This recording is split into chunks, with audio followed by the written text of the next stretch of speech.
feeling ko wala din naman talagang magiging endgame yung impeachment na to. They just plan to try to attack the VP through the impeachment court, but ultimately they will fail because sobrang taas pa rin ang ratings and she's still projected to be the winner for 2028. What's your message to VP Inday?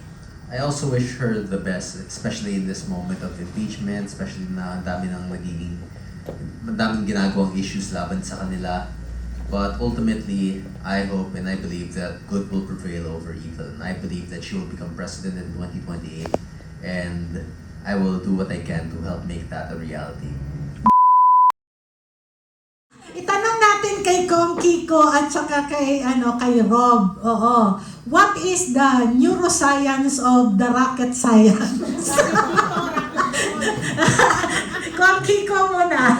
Para sa new rocket, I think that's explained as the start of our space program. Actually, space programs for governments they serve two purposes: either research for astronomy, or for placements of satellites.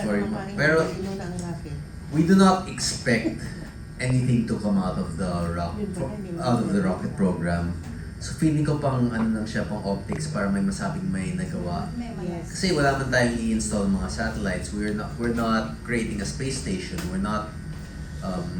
If we want to research more into astronomy, then we should be funding the education sector rather than launching a rocket. So hindi ko alam kung ano talaga yung plano dito para sa rocket program.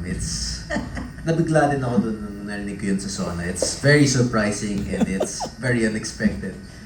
Alam mo, sa totoo lang po, isa lang, makawala ako Naisip ko naman, meron niyang positibong tinitingnan ko kung saan natin makikita para maging positive po ang dating sa tao. Malay niyo naman, yan yung nasusunod na parang magiging kasagutan sa problema ng Pilipinas. Dahil punong-puno na ng tubig dito, lilipat na tayo sa ibang diba? Para makagan walang baha. Kasi yan, advance, no? Okay, Castro, please. Si Rob muna. Oo, sagot niya sa rocket science.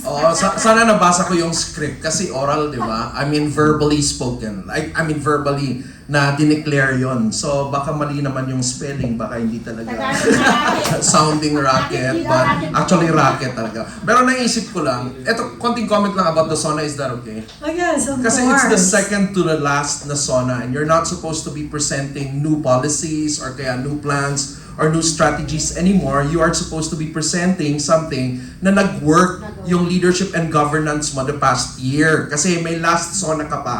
After this, and you will have, it's not just dun ang reporting. Ang nakita ko lang na problema dun sa reporting is that most of the reporting were mga activities and aside from activities and outputs. Kaya lang, ang hinahanap natin doon is not an output but an outcome. So what's the difference? An output could be, an activity na sinabi mo, ito yung activity natin, mamibigay tayo sa mga tao, tapos ang output mo doon is meron kang ilang milyon na nabigyan. Those are outputs. But governance is not about outputs because you can have all the budget funneled into outputs na walang outcome. Tama? So may activity ka, may output. So ano yung outcome? Ang outcome is bumaba ba yung poverty rate? Umokay ba yung inflation problem natin? Umokay ba yung ekonomiya natin? Yun dapat ang nire-report nung second to the last na SONA, but we never heard anything from the President on those outcomes. So for me, yun yung problema ng SONA na yon. Now, when it comes to the rocket, nagulat ako. So naisip ko lang, siguro yung rocket na yun, para medyo kakaiba. Di ba? Medyo kakaiba. Aside from the fact siguro na gusto niyang may legacy, so yung 10 feet na rocket, in less than 1 minute, aakyat, tapos babagsak din. Or kaya, baka naman naisip niya na kasi at the end of the term of Digong, di ba, iyakan yung mga tao tapos may fireworks. Baka ayaw niya ng fireworks, baka rocket ang gusto niya. Alam mo, huwag natin pag-usapan yung rocket. Kasi ka-rocket na yun. Okay, move forward. Tasha, ibalik natin din sa ating pong form. Balik natin si Kong Kiko kasi syempre, di ba, matagal, nawala na siya sa pwesto nung nagsimula yung impeachment. Gusto ko siyang tanungin, di ba? I'm sure na pinapanood niya at wala dyan sa ano yung masasabi mo sa impeachment proceedings na nangyayari ngayon? Sure ako kung nandun ka pa sa Congress na nag-privilege speech ka na doon, no? Pero itong mga nangyayari ngayon sa Senado kung saan patuloy pa rin nilang hini-hear yung mga akusasyon.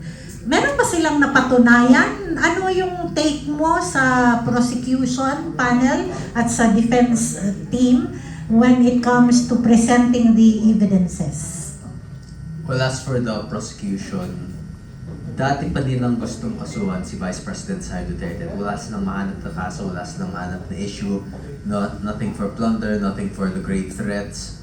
So ngayon, nadaan lang nila through the Senate Impeachment Court. At sobrang unlikely na may ebidensya sila kasi noon pa lang, kung meron ng sapat na ebidensya, makakagawa na sila ng kaso, but there has been no case against Vice President Sara Duterte even until now. So, feeling ko pang public optics lang yan. Ang plano nila ay manood yung mga impeachment tapos doon nila sisiraan si Vice President Sara Duterte. But at the same time, it's not working kasi firstly, people are not interested in seeing politicians fight. Ang gusto ng mga tao ay makahanap ng solusyon para sa mga problema natin ngayon sa gas prices, sa ekonomiya, sa rising electricity cost, kasi yung energy, magkakaroon din tayo ng energy crisis ngayon. That's what the people want to see, and the impeachment just serves a distraction from the bigger picture at hand. And feeling ko wala din naman talagang magiging endgame yung impeachment na to. They just plan to try to attack the VP through the impeachment court, but ultimately they will fail because sobrang taas pa rin ang ratings and she's still projected to be the winner for 2028. Ayan, siguro kung anuhin na lang kita kasi ang isa talaga siguro siya talaga yung pinakaunang nagpaabot sa'yo nung una kang na-expel. Diba? It was VP Sara who sent a message to you after kang na-expel. Sabi niya wala daw siyang telephone number sa'yo. So, kaya ano na lang siya ng statement. What's your message to VP Inday? I also wish her the best, especially in this moment of impeachment, especially na ang daming ginagawang issues laban sa kanila. But ultimately, I hope and I believe that good will prevail over evil. And I believe that she will become president in 2028. And I will do what I can to help make that a reality. Wow! Ganda naman, di ba? At syempre, napakalaking impluensya niyang gagawin ni Kong Miao para sa mga kabataan, no? In fact, yung aking mga anak, no, nasa college na senior high, sabi nila, kakaiba talaga daw si Kong, no? Kaya I'm sure na sa mga kabataan, nagkaroon sila ng panibagong pag-asa na pwede ka palang magsilbi sa sa gobyerno na tama ang puso mo, no? So, Ka Penny? Basta, ang observation ko, nakskala ko naman kasi. Talagang tama talaga na ang numero ay numero lang. Never judge because bata pa yan, wala yung boses. Wala. Puro games lang yan. Diba?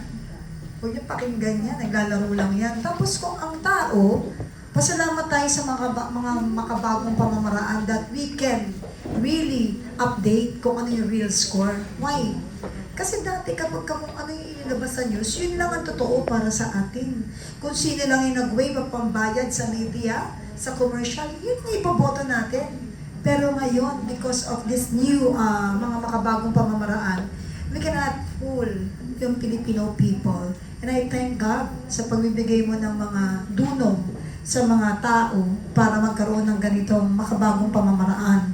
Para mabawasan naman at hindi tayo gawing mangmang at huwag tayong tinatarantado ang lagi-lagi. At gusto ko lang malaman, ano ba yung tunog ng buhaya?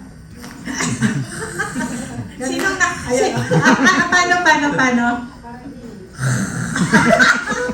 Kasi, di ba alam mo naman that I compose song? Gusto ko, without words, kasi ngayon talaga, I believe that the children is our future. Glenn kumanta. I believe that now, actions speak louder than words. So siguro, without lyrics at all, we can make or create a song para sa ano, yung tunog lang ng tapos yung chorus kasi alam mo, karamihan namang magagandang salita.